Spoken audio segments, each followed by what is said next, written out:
हर खबर पर होगी आपकी पकड़। डाउनलोड कीजिए ABP live app.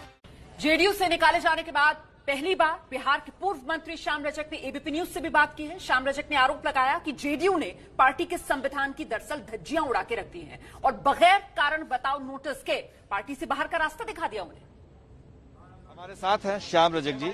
Shyam Rajak जी, बताइए कि आप पार्टी से इस्तीफा देने वाले थे, मंत्री पद से इस्तीफा देने वाले थे, लेकिन उसके पहले ही आपको निकाल दिया गया।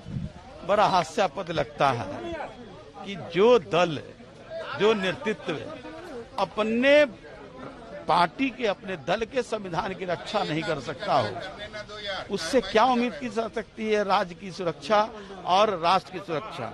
ये संविधान की कॉपी मेरे पास है, जो जनता दल यू का संविधान और नियम, और इसका जो आप देख लीजिए 19 में साफ है कि जो राष्ट्रीय परिषद का सदस्य होगा उसको आप सदस्य को मुअत्तल नहीं किया जा सकता है, उसको आप निलंबित नहीं कर सकते हैं, और अगर करना है तो शोकॉज देना होगा। शोकॉज के बाद अनुशासन समिति उस पर अनुमोदन करेगी, तब राष्ट्रीय अध्यक्ष निर्णय लेंगे। आपने कुछ नहीं किया। ये लगता है कि उनकी छटपटाहट, उनकी बौखलाहट, और उनको लगता है कि ससरते जा रही है कुर्सी, खिसकते जा रही है, तो इस बौखलाहट में ये कार्रवाई की गई है। ये कार्रवाई न्याय सम्मत नहीं है। लेकिन सवाल ये उठता है कि आपने एक बार कहा था कि नीतीश कुमार कुर्सी के लिए हैं, और दूसरी तरफ लालू यादव पर लगाया था सिर्फ परिवार के लिए, तो आप कुर्सी छोड़कर परिवार में क्यों जा रहे हैं? हम परिवार में नहीं जा रहे हैं। मेरा परिवार है सामाजिक न्याय का, और सामाजिक न्याय का मतलब सिर्फ पिछड़ा और दलित नहीं, बल्कि सवर्ण वर्ग के भी लोग, जो गरीब गुरबा हैं, जो आर्थिक रूप से विपन्न हैं, जिनका कोई सहारा नहीं है, वो सब लोग सामाजिक न्याय में आते हैं, और वही है हमारा परिवार। और उसी परिवार की सुरक्षा के लिए, उस परिवार के विकास के लिए हम लड़ाई लड़ने का काम करें। कहीं भी सामाजिक न्याय के साथ अत्याचार होगा, हम उस लड़ाई को लड़ते हैं। तो क्या आप तेजस्वी यादव को मुख्यमंत्री बनाने के लिए उनके साथ रहेंगे? दल अगर चाहेगी तो निश्चित रूप से हमारा पूरा रूप से, तन मन धन से समर्थन रहेगा। नीतीश कुमार से आपकी क्या शिकायत है? आए थे बिहार के विकास के लिए, विकास से है बिहारे है। अब वो आकलन देख लीजिए, मूल्यांकन कर लीजिए। 11% से ज्यादा खर्च नहीं हो पाता है। आप बात कर रहे हैं लंबी लंबी की 2 लाख करोड़ रुपए का हमने बजट बनाया।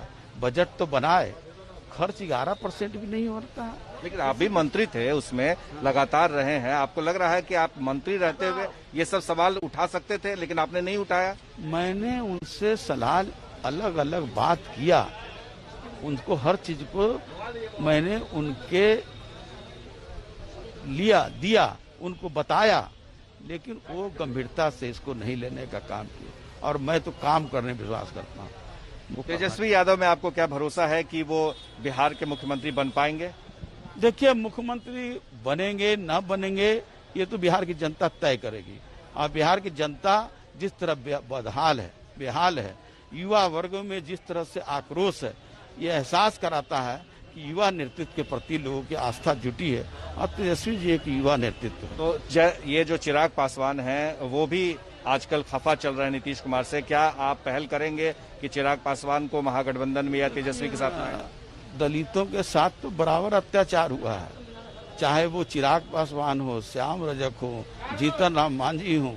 ये तो पता नहीं, दलितों के, आम लोगों के साथ भी, उनके नेतृत्व के साथ भी जिस तरह धोखाधड़ी और जिस तरह उनके साथ छलावा होता रहा, इस बात का तो एहसास रहा।